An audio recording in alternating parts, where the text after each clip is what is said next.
नमस्कार साथियों, स्वागत है आप सभी का हमारे YouTube चैनल स्मार्ट स्टडी 101 पर और मैं हूं दिव्या वर्मा। दोस्तों आज की क्लास में BA semester 5th drawing and painting का पूरा सिलेबस आपको विस्तार से हिंदी और इंग्लिश दोनों भाषाओं में बताया जाएगा। और अगर आपने अभी तक हमारे व्हाट्सएप और टेलीग्राम चैनल को ज्वाइन नहीं किया है तो वो भी जाकर कर लीजिए। लिंक मैंने वीडियो के कमेंट बॉक्स में पिन कर दी है। और ध्यान रखिएगा कि ये सिलेबस महात्मा ज्योतिबा फुले रोहेलखंड यूनिवर्सिटी से संबंधित है। तो जो भी विद्यार्थी रोहेलखंड यूनिवर्सिटी से बीए कर रहे हैं और सब्जेक्ट आपने ड्राइंग एंड पेंटिंग लिया हुआ है तो आज की वीडियो आप सभी के लिए बहुत ही महत्वपूर्ण है। वीडियो को एंड तक देखिएगा, एक भी पॉइंट मिस मत कीजिएगा, क्योंकि पढ़ाई करने से पहले आपको सिलेबस जानना बहुत ज़रूरी है। सिलेबस के अकॉर्डिंग ही आपको पढ़ाई करनी चाहिए। ठीक है, इधर उधर की चीज़ें पढ़ेंगे तो फिर आपका ही नुकसान है। तो चलिए फिर सिलेबस को समझ लेते हैं। और यहाँ पर आप लोग ध्यान दीजिए, जो आपका सेमेस्टर 5th है इसमें ड्राइंग एंड पेंटिंग के आपके 4 पेपर होंगे। पहला और दूसरा पेपर आपका थ्योरी का रहेगा, तीसरा पेपर ये आपका प्रैक्टिकल का रहेगा और चौथा पेपर ये प्रोजेक्ट वर्क है। तो इस चीज़ को ध्यान रखिएगा कि 5th सेमेस्टर में आपके 4 पेपर होंगे, पहला दूसरा थ्योरी बेस्ड और तीसरा प्रैक्टिकल का, चौथा प्रोजेक्ट का। अब इसी सिलेबस को आगे हम डिटेल में समझते हैं। तो सबसे पहले हम लोग बात करेंगे पेपर 1 के बारे में, जो आपका थ्योरी बेस्ड है। और कोर्स का टाइटल यहाँ पर दिया हुआ है history of Indian art, Rajasthani, Mughal and पहाड़ी स्टाइल। तो यहाँ पर आपको कला का इतिहास पढ़ना है, जिसमें राजस्थानी शैली, मुगल शैली और पहाड़ी शैली के बारे में पढ़ना है। तो चलिए यहाँ पर पूरा सिलेबस विस्तार में दिया हुआ है, इसे समझते हैं कि कौन कौन से टॉपिक आपको पढ़ने हैं।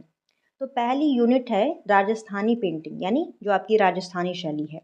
अब इसमें देखिए बैकग्राउंड ऑफ राजस्थानी शैली, यानी राजस्थानी शैली का जो बैकग्राउंड है, पृष्ठभूमि है, उसके बारे में वहाँ से भी प्रश्न आएंगे। फिर स्टार्ट हो जाती हैं इसकी जो उप शैलियाँ हैं, जैसे कि मेवाड़ शैली, हड़ौती शैली। अब हड़ौती की फिर से भाग हैं बूंदी कोटा, इनके बारे में आपको पढ़ना है। नेक्स्ट है ढूंढार शैली, जिसके यहाँ पर और भी भाग किए गए हैं, तो आमेर, जयपुर और अलवर। फिर यहाँ पर आती है मेवाड़ शैली, जिसके भाग हैं जोधपुर, बीकानेर और किशनगढ़ शैली। बाकी आपको बिल्कुल भी टेंशन नहीं लेनी है, सारे टॉपिक मैंने पढ़ाए हुए हैं और वीडियो आपको चैनल पर मिल जाएंगी। अगर कोई वीडियो आपको ना मिले तो उसके लिए आप हमसे टेलीग्राम चैनल पर संपर्क कर सकते हैं, मैं वहाँ पर वीडियो आपको शेयर कर दूँगी। फिर यहाँ पर आगे आता है मुगल पीरियड यानी मुगल काल। अब देखिए यहाँ पर बैकग्राउंड ऑफ मुगल आर्ट, यानी मुगल शैली की जो पृष्ठभूमि है, ठीक है, वो आपको पढ़नी है। इसी के साथ में ईरानी शैली, ईरानी शैली को पारसी शैली भी कहते हैं, तो ईरानी शैली भी आपको पढ़नी है। और फिर देखिए यहाँ पर अब आ जाते हैं जो आपकी मुगल शैली के अंतर्गत जो शासक हुए हैं, जो भी यहाँ पर राजा हुए हैं, जैसे कि बाबर हो गए, हुमायूं हो गए, तो इनके समय में जो भी काम हुआ है उसके बारे में आपको पढ़ना रहेगा। नेक्स्ट यहाँ पर आता है अकबर का काल, यानी अकबर पीरियड, जिसमें आपको पेंटिंग और आर्किटेक्चर के बारे में पढ़ना है। अकबर काल में जो भी चित्रकला में काम हुआ है, जो भी आपका स्थापत्य में काम हुआ है, वो सारी चीज़ें पढ़नी है। नेक्स्ट यहाँ पर आता है जहांगीर का समय, इसके समय में पेंटिंग और आर्किटेक्चर दोनों पढ़ने हैं।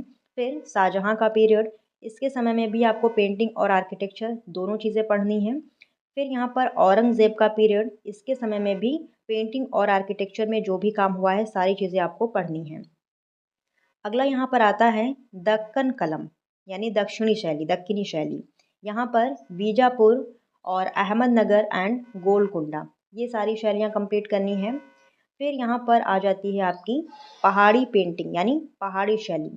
तो बैकग्राउंड ऑफ पहाड़ी पेंटिंग, यानी पहाड़ी शैली की जो पृष्ठभूमि है वो, और उसके साथ में पहाड़ी शैली की कुछ उप शैलियाँ हैं, जैसे कि गुलेर और कांगड़ा, बशोली, चंबा, कुल्लू और गढ़वाल।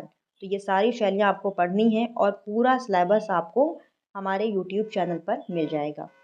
आगे हम बात करेंगे पेपर 2 के बारे में। ठीक है, तो देखिए यहाँ पर पेपर 2 में क्या क्या चीज़ें आपको पढ़नी रहेंगी।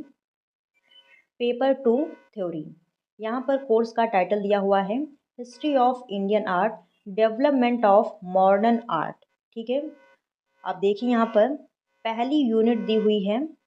पहली यूनिट में क्या है, कंपनी पेंटिंग, राजा रवि वर्मा, यानी जो आपकी कंपनी शैली है वो पढ़नी है और कंपनी शैली से संबंधित जो कलाकार हैं राजा रवि वर्मा, इनके बारे में आपको पढ़ना है, बहुत ही महत्वपूर्ण है। नेक्स्ट यहाँ पर रिनेशा यानी जो आपका पुनरुत्थान काल है, ठीक है। बंगाल स्कूल ऑफ आर्ट जो आपकी बंगाल शैली है उसके बारे में, ठीक है। यहाँ पर ईवी हैवल और अवनींद्रनाथ टैगोर, ये दो यहाँ पर, ईवी हैवल तो ये तो आपके हो गए कला समीक्षक, इनके बारे में पढ़ना है। बाकी जो आपकी अवनींद्रनाथ टैगोर हैं ये कलाकार हैं, इनके बारे में पढ़ना है। नेक्स्ट अगली यूनिट में दिए हुए हैं नंदलाल बोस और असित कुमार हलदार, इनके बारे में पढ़ना है। फिर यहाँ पर आते हैं शैलेंद्र नाथ डे और क्षितेंद्र नाथ मजूमदार, ठीक है, ये सभी कलाकार दिए हुए हैं। फिर नेक्स्ट यहाँ पर डीपी राय चौधरी, सुधीर रंजन खास्तगीर। फिर अगली यूनिट में आर्टिस्ट ऑफ इंडिविजुअल स्टाइल। अब यहाँ पर कुछ कलाकार ऐसे दिए हुए हैं जिनकी अपनी खुद की शैली थी, जिनमें आते हैं गगनेन्द्र नाथ टैगोर। अब ध्यान देखिए ऊपर के जो हैं ये सब बंगाल शैली वाले हैं, यहाँ पर जो आगे दिए हुए हैं इनकी अपनी खुद की स्टाइल थी, दिया है ना कि आर्टिस्ट ऑफ इंडिविजुअल स्टाइल, जिनमें आते हैं गगनेन्द्र नाथ टैगोर, अमृता शेरगिल और अगली यूनिट में रविंद्रनाथ टैगोर, फिर राम किंकर बैज, ठीक है।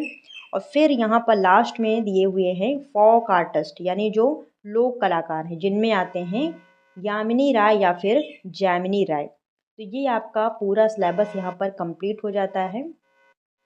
और आगे यहाँ पर दिया हुआ है जो आपका प्रैक्टिकल का सिलेबस है, ठीक है। प्रैक्टिकल का सिलेबस पेपर थर्ड आपका प्रैक्टिकल का है, ठीक है। तो बाकी प्रैक्टिकल के बारे में आप अपने कॉलेज से संपर्क कीजिएगा। और प्रोजेक्ट वर्क आगे दिया हुआ है, यहाँ पर प्रोजेक्ट वर्क है, तो ये भी आपके कॉलेज में जो भी बताया जाए उसी के अकॉर्डिंग आपको काम करना है।